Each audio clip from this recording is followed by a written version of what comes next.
what is good customer service? And the reason I asked that is I sat through your class, and David is so tired of hearing this story because I tell it all the time. I sat through your class. I don't think I heard more than 5 or 10 words you said, but I'm sitting there saying to myself, damn, customer service isn't about how I feel about things. It's about how they feel about things. I'm going to give you free reign. Look, I can override David. He's simply the secretary. If you want to tell the Disney story, you can tell the Disney story. If you don't want to, you don't have to. What is good customer service? Well, you summed it up. Good customer service is what the customer, the client, thinks it is. You might be providing the great service that really floats your boat, and they're going, who cares? Right? So it's like I tell people all the time. You tell your customers you provide Wi-Fi in your waiting room. There's a large portion of them that go, what is that? Yeah, I don't care. Right? I don't care. I want a clean bathroom, or I want water or a snack, right? So you got to look outside our industry to find what makes people happy in a lot of cases. So I look everywhere I go.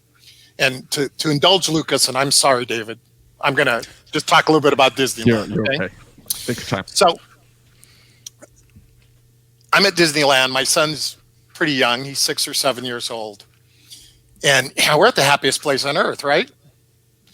And he's small enough that he can't walk around, the whole park. So we have one of those foldable strollers that he's in, and we're cruising around, and we've been there all day, and he's eating like 32 churros, right? And those my are good wife, churros, by the way. Yeah, very good. I was just there. They're good. my wife and daughter are there, and it's dark, and we're by It's a Small World. Now, I blame this on the churros, but it could have been the music from It's a Small World. I'm not quite sure which it is. I blamed it on the churros. So it's kind of cool. Got a jacket on. My wife and daughter go in the restroom. So it's just my son and I. He's sitting in the stroller, and he's telling me he doesn't feel good. So I pick him up, and I put him up on my shoulder like this. And as soon as I get him up here, he throws up on me. And it goes all down the back of my jacket. And so now I got this kid. My wife and daughter are away. I put him back in the stroller. It's like, oh, what do I do? And out of nowhere, I mean, literally out of nowhere, a Disneyland park employee shows up and says, we'll take care of this.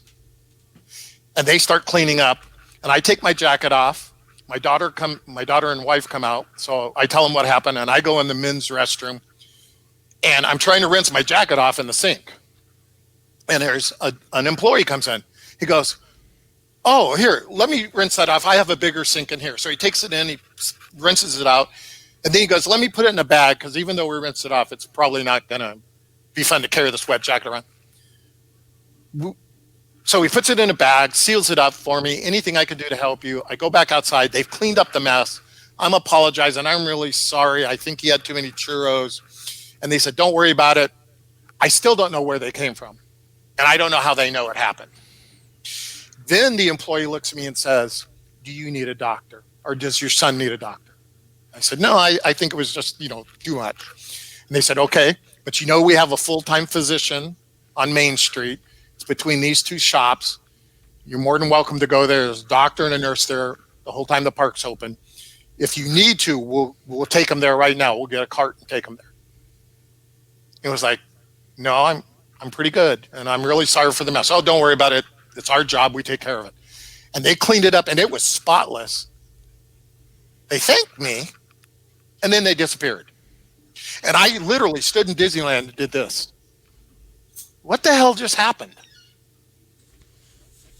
I didn't ask for help. They materialized. And they didn't just clean up the mess. They took it to the next level. And I want you to think about something. How many of us just take care of the customer? Yeah. We don't take it to that next level. And what's interesting is I started noticing that extra step, that extra level. And it really hit me that customer service is not what they think it is. It's what the purchaser is paying for, right? Yep. So when you think about it, They come in and they pay the bill for their car. We used to have the car brought around front. We used to walk them out to the car, open the door for them, put them in the car, shut the door, thank them. It's the little things like that that set you apart, where price becomes less of an issue because it's service. And I have preached since that night at Disneyland is figure out what your customers want. Yep. Figure out what your customer needs. Now, I've applied that to my own business because the other morning my phone rang at 6 a.m. I didn't answer it because I was asleep.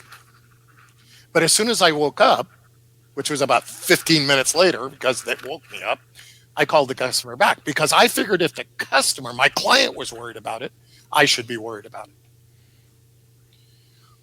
That's thinking about the other person more than yourself. It goes back to that attitude of servitude, right? Yep. And I can't stress that enough, is figure out what your customers want, not what you want to provide. We think fixing their car is what they want. No. They want safe, dependable, reliable transportation. They don't want to worry about their daughter traveling between home and college at 10 o'clock at night because she's taking a night class, or being stuck on the side of the road. You know, if Lucas's car gets stuck on the road, David, your car gets stuck on the road, you probably have tools and parts to fix it. The average customer doesn't. They don't know what to do. I don't want my family members stuck on the side of the road. So what are you actually providing? You're not providing car repair. You're providing peace of mind of caring about them enough that you don't want them to be stranded on the side of the road, or to have spent $3,000 on the car to find out it has a bad frame, or spend $3,000 on stuff and then tell them it needs brakes and that's another $1,000, and the $3,000 was all kind of fluff. It needed to be done, but wasn't as important as the brakes. Right. So I believe in presenting things in a prioritized list that I tell the customers everything their car needs so they can make an educated decision. I think that's part of our customer service. Yes. I'm the expert. Let me tell you what I noticed, and then let's talk about how we best solve your problem.